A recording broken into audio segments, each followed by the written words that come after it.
Thank you for supporting CMA Math Academy. If you're watching on YouTube, don't forget to like, comment, and subscribe for more great CMA math content. Hey guys, we're going to do a little bit of homework help here. I'm not going to do the entire problem with you, but I am going to just kind of help you a little bit and make sure we're getting started on the right track. Okay, so first of all, if we look at our problem, question 5 is the one we're going to look at. There's really a lot to it. So we have some distributive property up here in the numerator, and then we have a denominator of 3, so this is all getting divided by 3. That's on the left side. On the right side, we have another distributive property where we have -3 that we'd be distributing, and then at the very end, we're going to subtract 7/3. So a lot of the times we've talked about you needed to get rid of this denominator first, but before we do that, we're going to switch it up a little bit on this problem, and you're going to do all of the distributive property first. Okay, so the very first step we would do is do our -2 times 5x and times +4, and our -3 times 3x and +2. Okay, so we're going to do that together here and kind of walk through it. So again, distributive property first. So we're multiplying -2 times 5x and -2 times +4. So let's go ahead and do that. So we know a negative times a positive gives us a negative. So we would end up with -10x. Okay, and then we have to be careful. We have to look at the sign of the 4. So that sign is positive in front of the 4. So we're doing -2 times +4, which gives us -8. So we're going to have -8, or we're going to subtract 8 right there. So we have not gotten rid of our numerator. So now we still have divided by 3, or everything over 3. Okay, and that's going to equal what we get when we do our distributive property on the right side. So we're going to distribute -3 to everything that's inside of the parentheses. Remember, we don't need to multiply times this -7/3 because it's not in the parentheses, so we're going to leave that all alone. Okay, so let's go ahead and do our multiplication. So -3 times +3x gives us -9. We've got to keep that x with it, so it's -9x. Then we have -3 times +2. Again, we got to look at that sign that's right in front of the 2, which is a plus sign.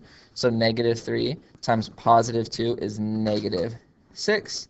And then we have -7/3 down at the end. Okay, so hopefully we could get to this point with our distributive property.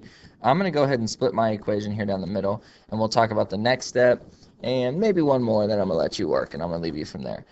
So now we're to the point, like we were in Mr. Schrag's video today, where we need to get rid of everything that's in the numerator, which for us is this +3 right here. So we've already simplified the numerator. We need to get rid of what's in the denominator. The denominator, which is +3. Okay, so we know that if it's in the denominator, this is divided by 3.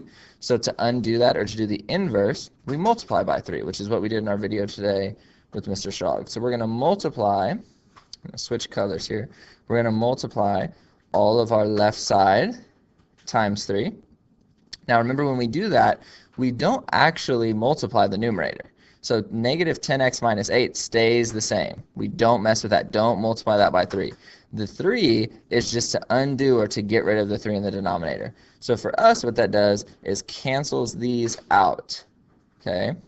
And then we're going to bring down everything that's in the numerator to the next step of our problem. So we're going to bring down -10x minus 8 equals, and then as we move over to the right side, remember, whatever we do to the left side, we have to do to the right side. So since we times by 3 on the left side, we're going to multiply everything over here times 3. Okay.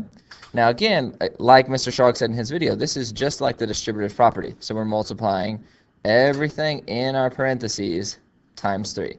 Okay, so let's go ahead and do that. So we have -9x times 3.